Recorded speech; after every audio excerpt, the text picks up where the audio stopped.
assigned to burglary division. You get a call from an important piece of religious art has been stolen from the oldest church in Los Angeles. There's no lead to its whereabouts. Your job, find it. Dragnet, the documented drama of an actual crime.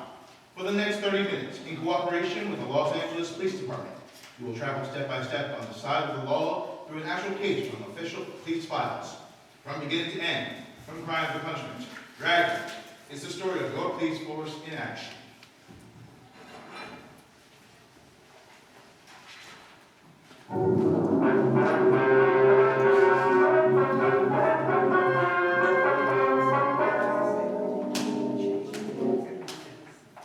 It was Wednesday, December 24th.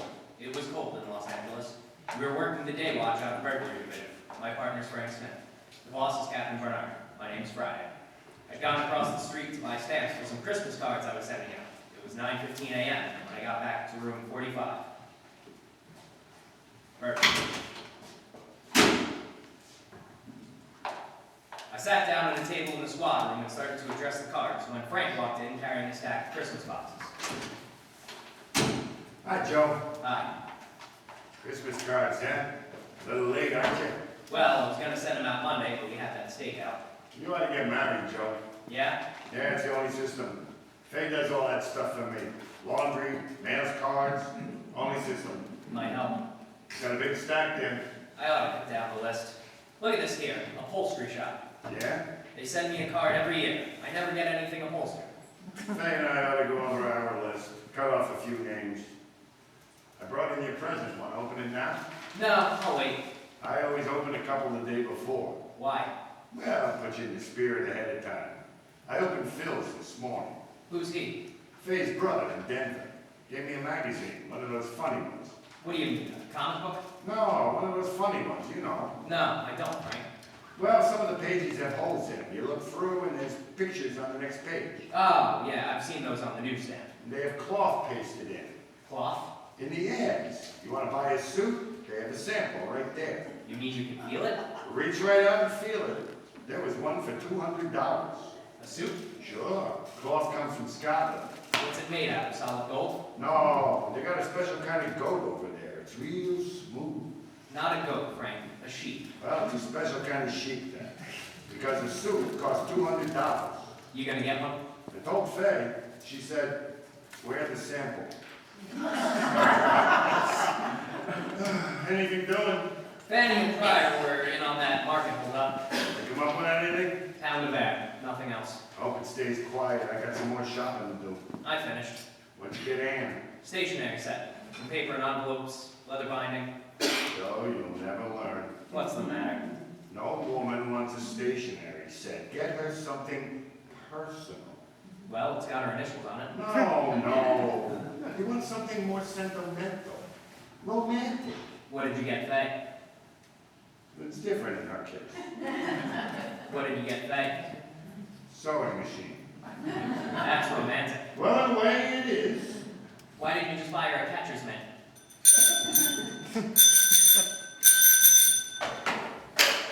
Burglary, Friday. Yes, that's right. You have the right department. All right, Father, we'll be right down. No, you can tell us about it then. Goodbye. The Old Mission Church, they've had a theft. Collection money? Statue of the Child Jesus.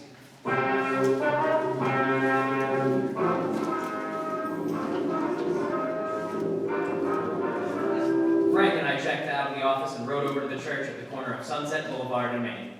The Old Mission Plaza Church, founded in 1781, the year Los Angeles became a pueblo. The outside was typical early Spanish design, complete with mission arches. It was made of adobe and painted white. They called it the Queen of the Angels. Padres from down in Mexico built it. Devout Mexicans in town still attended services there. 10:05 a.m., Frank and I crossed through the courtyard. It used to be the old stable, but the Spanish priests changed all that when it became a mission. Stonemasons paved the stable floor and made it a courtyard. They planted grapevines, trees, and flowers. The young priest crossed the courtyard to meet us. He'd been sitting on a stone bench reading his morning prayers, as priests had done here for 172 years.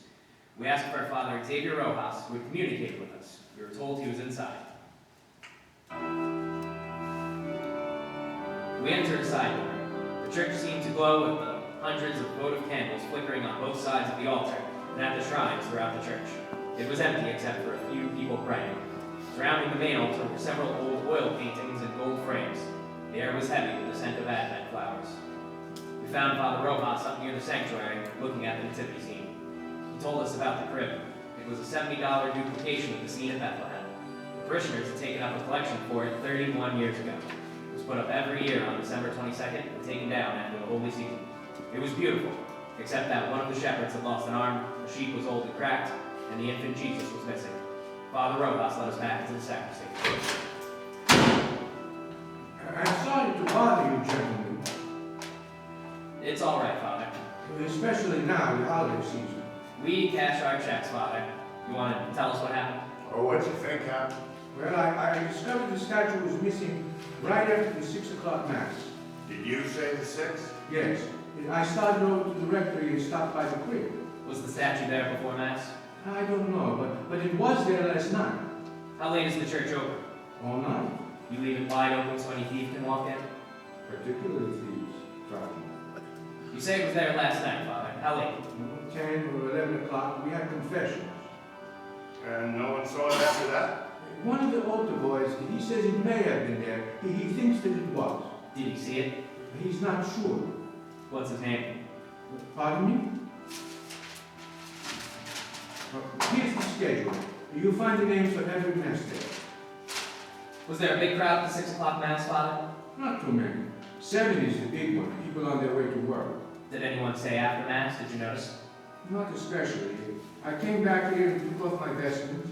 I suppose it was 10 or 15 minutes before I went back into the church. It was empty then? No, people were coming in for the 7 o'clock. Are these the altar boys, James, Cornine, and Joseph Heffernan? Yes, that's right. Joe's the one who mentioned that it might have been there. Did you check with the other priests, Father? Before I called you, none of them knows anything about it. Just for a check on the pawn shop, how much is the statue worth? And money? Well, that's the point in pawn shops, Father. Only a few dollars. Well, we could get a new one, but it wouldn't be the same. We've had children in the past. They've grown up and married. It's the only Jesus they know. We understand. And we've had children who died. It was the only Jesus they knew. So many of the people who come here are very simple people. They wouldn't understand, Sergeant. It would be like changing the evening star. We'll do our best, Father. That's why it would mean so much to have it back for the first Mass on Christmas. That's not very long, Father. Less than 24 hours. If anything turns up here, you know where to get in touch with us. Yes. It's sad, isn't How's that? it? In so short a time, men learn to steal. Yes, but consider us, Father. Ours. If some of them didn't, you and I'd be out of work.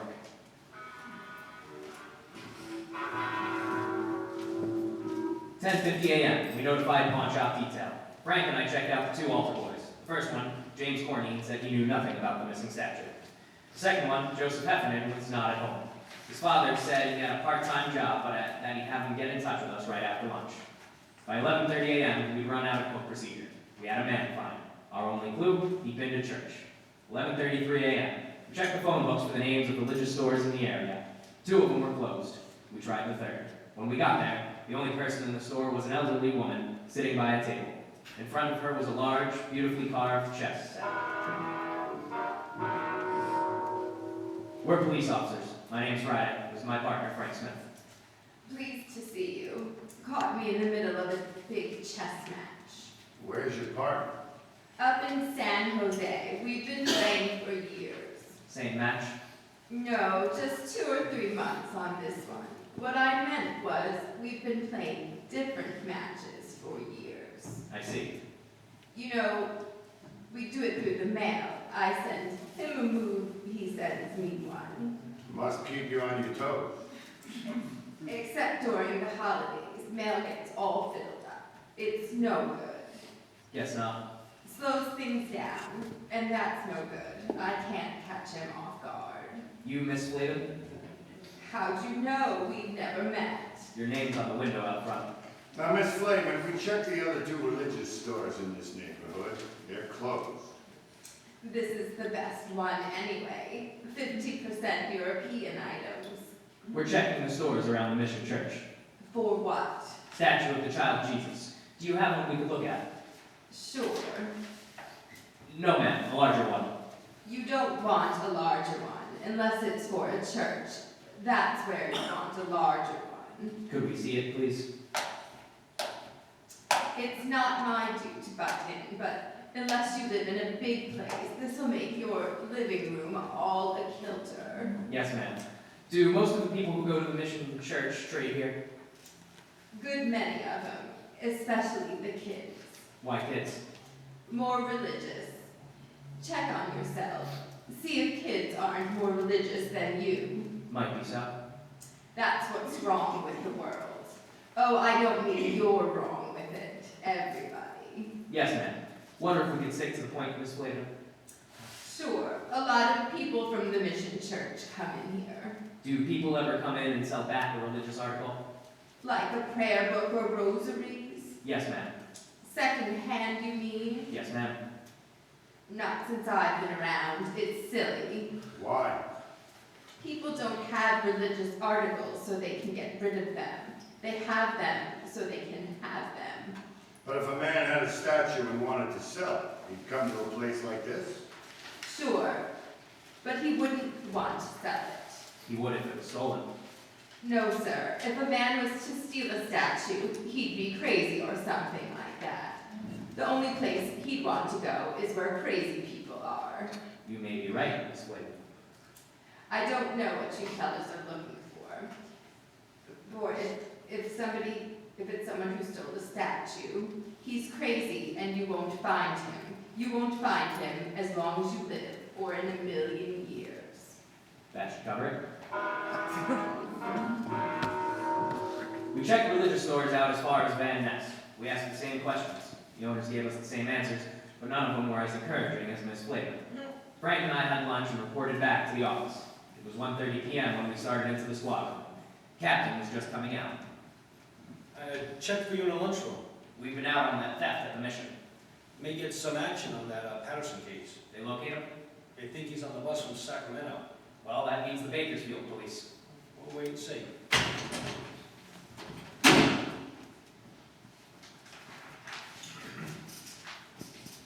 Are one of you fellows Sergeant Friday? Yes. I'm Joe Heffernan. My father said you wanted to see me. Sit down, son. You didn't have to come in. A phone call would have worked. Well, my father said to get on over here. He says that any kid who uses a phone is lazy. We want to ask you about this morning. You served 6 o'clock mass? Yes, sir. I'm a senior boy, so I get to sit. You're a senior and you take the early trip? Yes, sir. That way, if you receive communion, you can have breakfast sooner. Father Rojas says you think the statue was there before mass. I didn't look, but I had a feeling it was there. A feeling? Well, you know you have a feeling about something, but you're just not sure. Did you stay around long after mass? I put out the candles and hung up my surplice. How long would that take? Maybe 5 minutes, maybe. Did any of the people at mass stay on? Well, some always do, especially the ladies. Oh. So maybe they don't finish on time, or else they start saying new prayers. I don't know. So when you left, there were still some women there? No, sir. That was at first.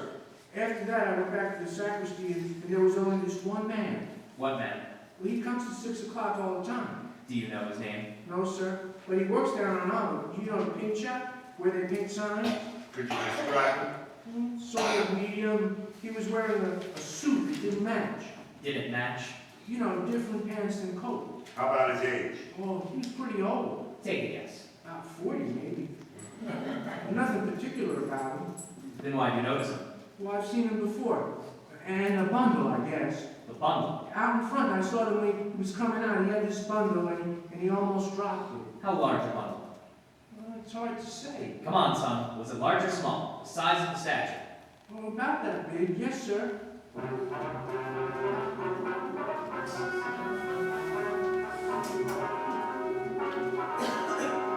We located the sign shop. The suspect didn't work there anymore, but we discovered his name was Claude Screw. We found out where he lived. 2:25 p.m. We arrived there. It was a hotel for men. Mostly old men, mostly down and outers. It was called the Golden Dream. Police officers, we're looking for Claude Screw. Hope Claude didn't get in any trouble. So do we. Is he in? Nah, he's got room 307. You can check if you like. We'll take your word. Were you on this morning? Huh? Did you have the early shift? We don't have shifts. My uncle owns the place. I am the shift. Did Stroop spend last night here? Came in about 11, When did he leave this morning? around 6, maybe before. Did he come back after? 8 o'clock or so, then left. Supposed to be back at 10, then pulls this trick. What trip? Our program, the other fellows need them. Program? Here at the hotel, every Christmas we have a program. Put up a tree and sing. They're mostly old fellas. Singing like that makes them remember back when they were kids. Then Jimmy Finn comes in. Jimmy Finn? He shares 409, number 409. His family once had a lot of money. So he tells the fellas about it. Stories about Christmas. How they had this big log and his grandfather used to start it up. And after dinner, everybody turned over his plate. And there underneath was a $20 gold piece, brand new. When Stroop came in this morning, did he have a bundle? I didn't see him come in. You said you saw him. I saw him go out after, but not come in. When was that? 8, if you want to look for a bundle, I can give you his key. We don't have a warrant. It's all right. I know about police. It's all right with me. It's not with us. I didn't mean that. I just meant it was all right with me. Does Stroop have a job? No, sir. He used to have jobs. Not much lately, though. Did he say where he was going? No, he should have. The fellas need him. When he comes in, will you call us? Sure, and not say anything to him? That's right. I hope it's nothing serious for Claude. A fella's trouble should be over. Troubles? Way back. It wouldn't count now. Tell us anyway. I don't know much about it. As much as you know. Now, come on. It was some back where he used to live. He robbed somebody or something. What else? That's all. It was a long time ago, a way far back. But he forgot it all, the robbing and everything. No, not quite. Huh? You remembered it this morning.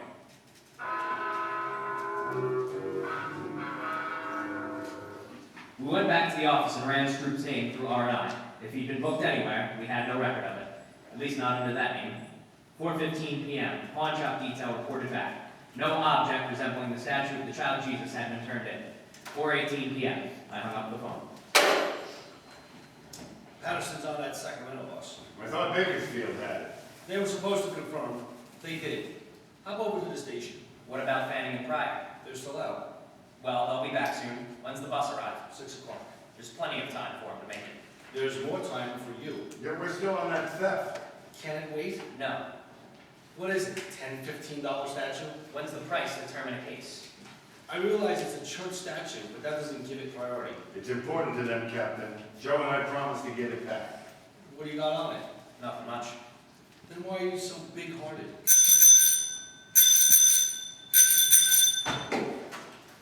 Burglary, Friday. When? No. Don't say anything. No. Right.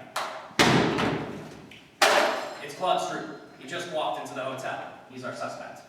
Nobody's leaked to him? No. He'll keep. You can run him down tomorrow. It'll be too late then.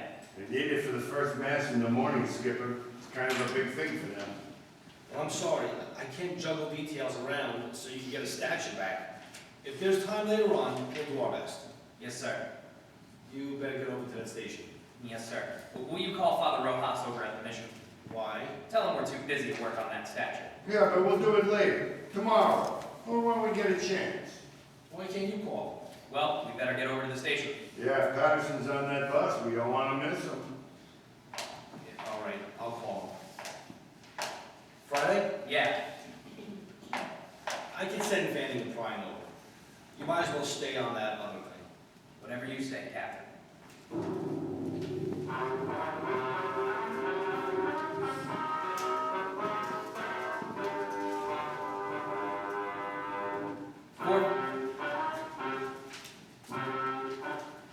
Four 4:43 p.m. We arrive at the Golden Dream Hotel. The desk clerk was right. Claude Stroop looked like a man who had his troubles at bargain rates. Your name, Claude Stroop? Yes, sir. Police officers, we'd like to talk to you. I didn't do anything against the law, honest. I didn't do anything against it. You haven't been accused. Want to take you downtown? We'd like to talk to you. No, sir, I'm not going. I'm not going anywhere. I'm not going to talk to anybody. You're half wrong already.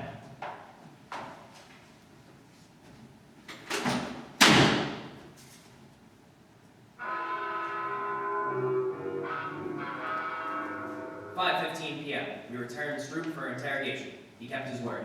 He refused to talk. 6:05 p.m. Frank called Faye. Told her he'd be a little late. Stroop didn't move for a whole hour. He sat and stared, but he didn't talk. 6:40 p.m. We got a final report from pawn shop detail. The shops were closed. There was no statue. Stroop still hadn't talked. Don't you ever want to go home, Stroop? If I was to talk, you wouldn't let me go. Depends on what you'd say. If I said it wrong, and I wouldn't get home. You won't this way either. I'd like to go, you can bet on that.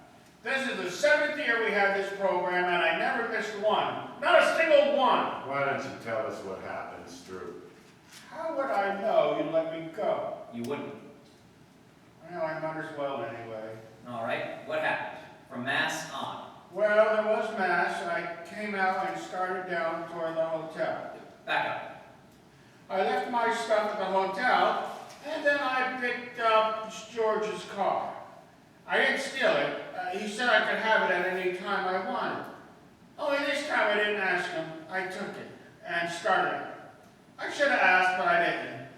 I went over to Grand Avenue for the Christmas bulbs, and this fella sells them secondhand. It was coming out of the lot that I did it. Yeah.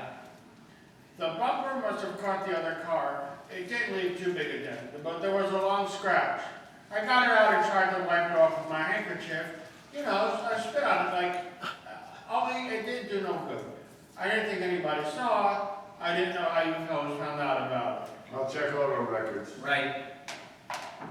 Stroop, we didn't bring you down here to talk about that. Oh, you didn't? No, there's a statue missing from the church. Statue of the child Jesus. You mean I took it? You took a bundle out of church. Yes, sir. That was my other pants for the program tonight. I had a pleat sewed up and there was a button off, and you could check it. But I wouldn't take a statue. I don't think you would either. He's clearing auto records. Go on home. For the program? You mean it's all right? Good night, Stroop. Well, good night. Merry Christmas.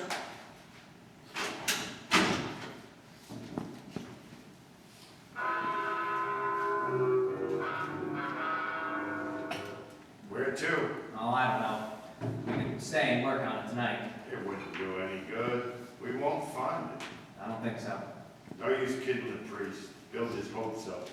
Might as well go tell him now. Merry Christmas.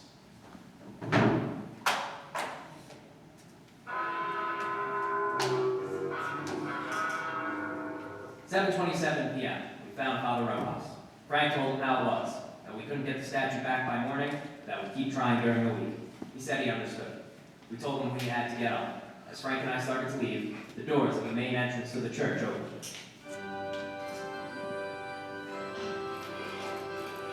It was a good 200 feet away.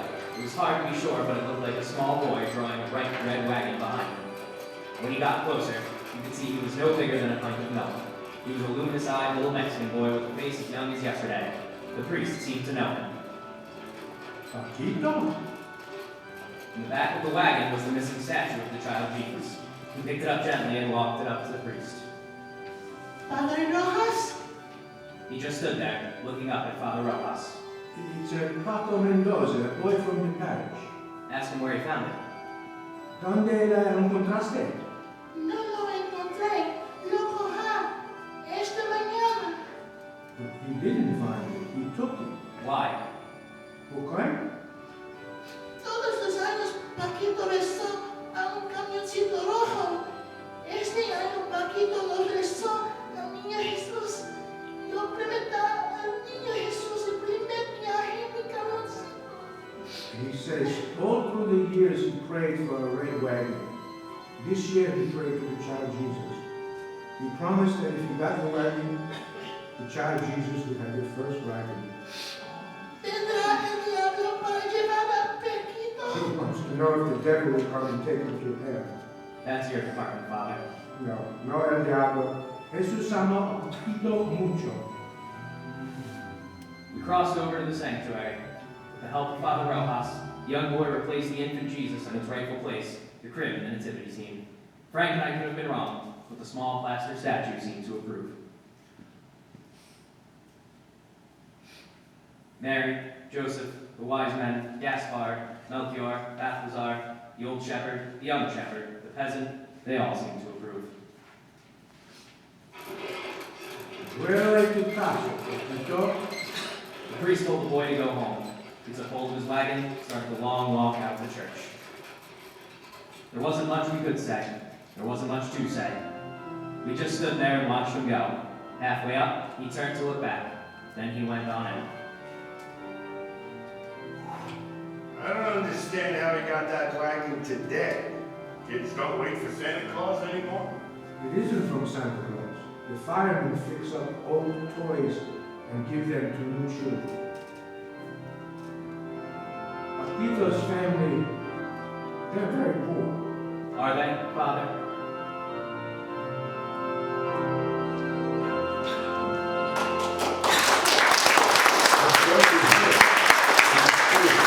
The names of the locations is very named.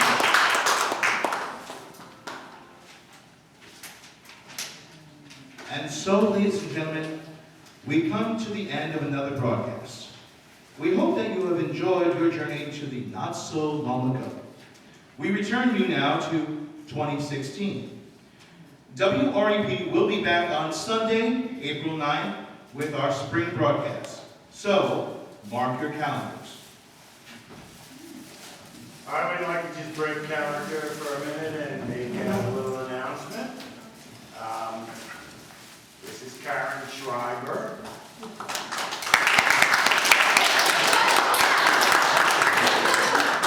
Actually, now she's Karen Caballero. She got married on October 1st.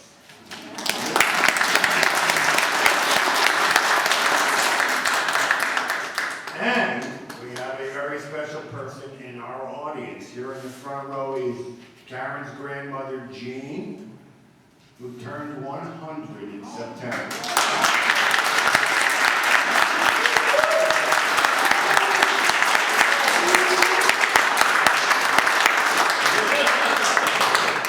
Back to Ruben. As always, we thank you for your time, this time. Until next time, this is WREP signing off.